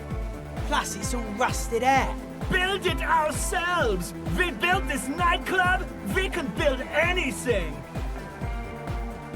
Yeah, maybe. Tech-wise, radio's not the spookiest thing around. Our part's finding an antenna big enough to align with those mega low frequencies. An antenna hardcore enough to shake the whole world! Maybe not that big, but pretty big. Close your eyes. Unfold your mental map of Martinez. It's morning. You're standing on the plaza before the whirling in rags. The wind pushes a piece of tear across the cracked tiles. From the north comes the malicious laughter of two children. You turn around. The morning sun is blinding. You bring your hand to your brow and a great shadow materializes before you. A towering beast, frozen in mid-air. Centaur Man is made of metal. With the right gear, we could make it work. Yeah! Connect the Centaur to the lorries! Unite the whole roundabout in hardcore waves! Huh? Sounds like Egg saying you could use some of the spare cables to rig up the stalled motor lorries and increase the wavelength. Effectively transforming the entire roundabout into a single fractal antenna. One roundabout!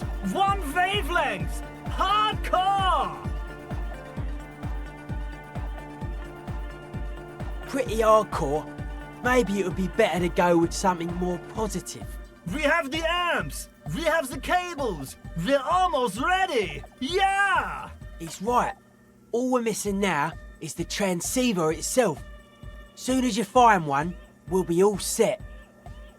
I don't know, buy one? Steal one?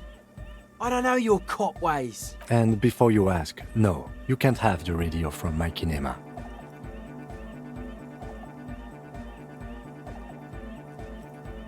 Yeah, probably. Thing is, you'd have to be an engineer to get it out. I'd stick with regular radios if I were you. Some equipment from Harbour could work. Worth the legwork at least. Can't do it. We just got this place set up. Can't go risking Egg's most important equipment. I highly doubt that. When I crank the volume on my Dynawave, it's like you're in the front row at the National Concert Hall. Joke all you want, detective. Whatever radio you manage to scrounge up won't lay a finger on my setup. A cop-on-cop challenge. Not bad. Let's see what you come up with. Though I have to say, cop cars and lorries usually pack the best equipment in town. While you're gone, me and Egg will get the rest of the gear together. Meet us back here when you got it.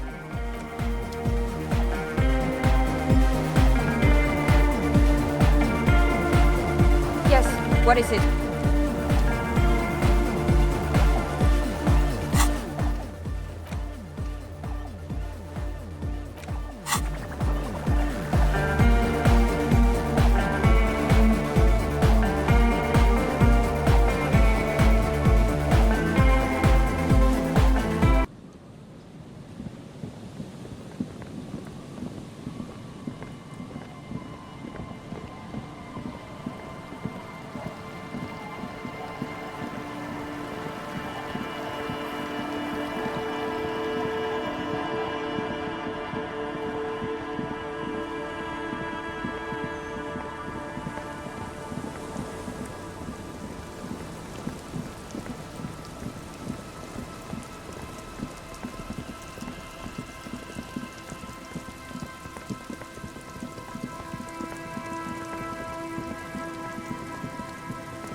This found the smell of cigarette. There's something odd about the passenger seat. It takes a few moments, but eventually the transceiver slides from its greased socket mount with an eminently satisfying ching. Nearly the same sound produced by the action on a good breech loader. You can't fail to notice. As you take the transceiver in your hands, the lieutenant bites his lower lip, apparently deep in thought. Funny, isn't it? Oh, I didn't mean that. It's just ironic that you are using the lady driver's radio to contact the very authorities you are so keen to evade. Where the radio used to be, there's just a rectangular shadow now. It's about the size of a small box of pasta, but much heavier. Now that you're looking at it more closely, you realize the various dials and meters make it look vaguely like a face. A distinctive triangular logo forms the nose. That's the mark of Esteaz Electronica, one of the major manufacturers of advanced radio equipment. And Esteraz is certainly nothing to sniff at. But if you compare the feature sets, I would say they are more or less equivalent. So it would appear. You've surprised me more than once during the course of our investigation. But I have to say, it still seems like a remote scenario. The movie star who closed the rut.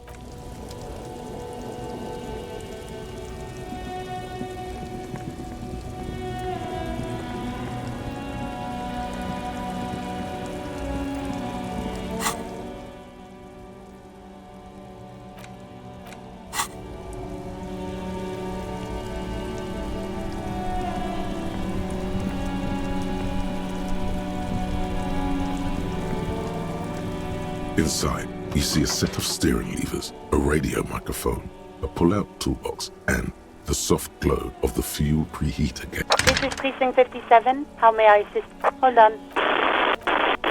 I've got Central Jamrock Public Library on the line, and I've already introduced you to their librarian. Connecting the call in 2, 1. Yes, this is Central Jamrock Public Library here.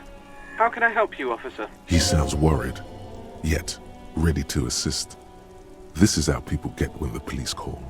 Billy Majon, you said. Give me a moment, I'll have to check our database.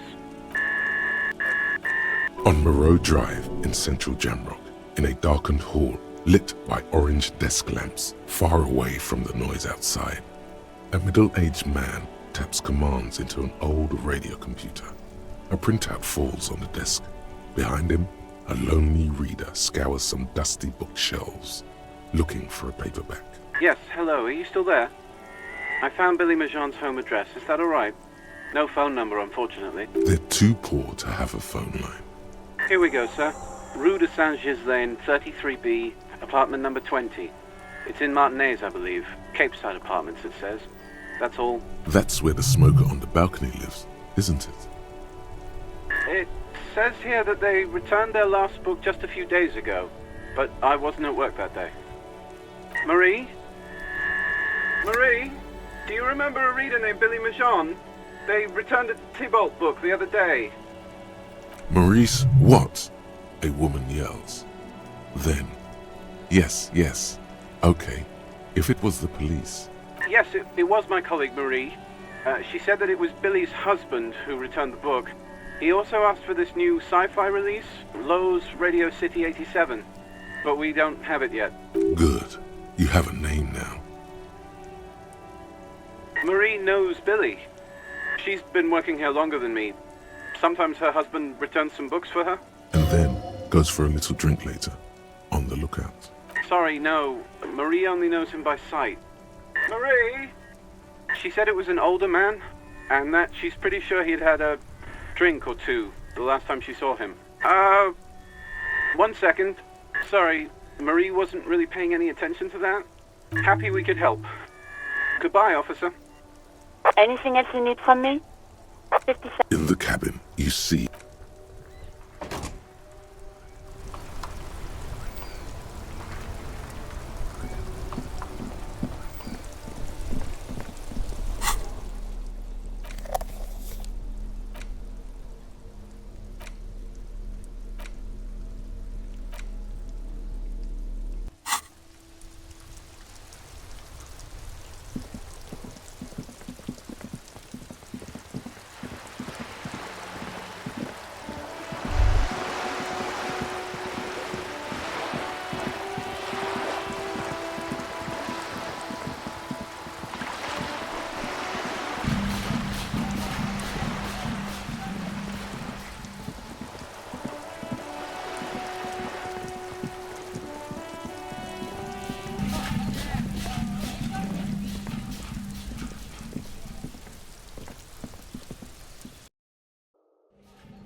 a weathered brown door. Something smells good.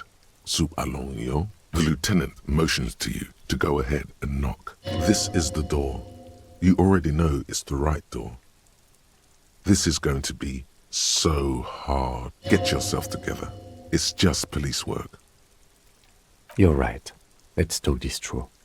You hear some light footsteps and what appears to be a daily weather forecast playing on the radio. We have our first preliminary identification. In all likelihood, the deceased is the husband of Billy Majon. We need to confirm this, as well as deliver the death notification to Billy herself. Now, delivering a death notification is never an easy task. There's a reason why it's often called the most stressful part of our job. This is why it's usually done in pairs. You got this. I'll be monitoring reactions, ready to act if necessary. Dead? Just don't say that you know how they feel. You don't. Good advice. Yes, it's hard. But there is no easy way to handle this information. It just has to happen, as soon as possible. The lieutenant motions towards... Hello? Who is it? And someone turns down the radio. He gives you a short, encouraging nod. The police. A moment, please give us a moment. Tidying up. Nervously, there's fear in her voice. Come in, the door is open.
It's you from the bookstand. Did you come to bring my cockatoo back? I don't think I introduced myself properly. I'm Billy. Would you like something to drink? Tea? Lemonade? We're out of coffee. The lieutenant has taken off his foggy glasses and is busy cleaning them in his handkerchief for now. You're on your own here. Condensation. From stepping inside. He must feel vulnerable without his glasses. Is this why he's letting you take the lead? Is this about Victor, my husband? Is he in some kind of trouble again? I can come pick him up in the station if that's what. Keep it together. You don't want your body language to tell her the news. Sorry, I'm rambling. It's just that Victor often gets into all kinds of trouble. So, how can I help you? How about some small talk before you break the news? Definitely no small talk. This isn't the time or place. It's like ripping off a bandage. The least painful way is to do it straight away, without stalling. You've done this before. Just keep your focus. Yes, that's the most important thing. Use that word. No euphemisms. This is what you came here for. What did you say? A great and terrible spike. The blood freezes in her veins. Oh. But he was just... But he was just here. Alive. We understand this comes as a huge shock. I want you to know that me and my partner are here for you if you have any questions. Take your time, ma'am. What happened to him?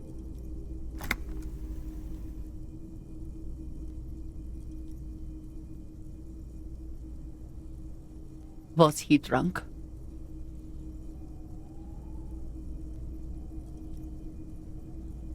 I see. And you just found him there, lying in the cold. How long had he been there? If you say 2 days maybe, it will be etched in her mind forever.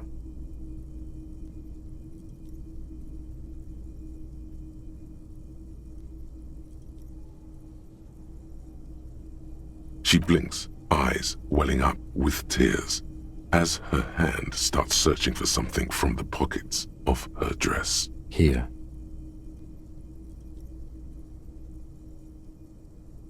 No. I just need to tell my girls. It burns like acid. Unreal. God. Should I call them? Should I tell them to come home? No. A day. Good. That's probably the right thing. Thank you. She can't take much more. Her stomach is churning. Soon she will have to go to the bathroom and scream. Just tell me, what do I need to do next? Where is he? Can I see him? We've taken him to the city morgue. The local coroner will be contacting you shortly to arrange the funeral. Here's his number in case you want to contact him earlier.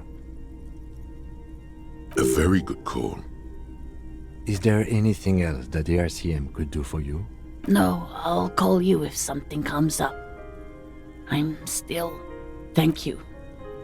Thank you for telling me. I'll call if... These are her last reserves of strength. Her muscles will give in soon. Already, she starts to shake. We should step outside and talk.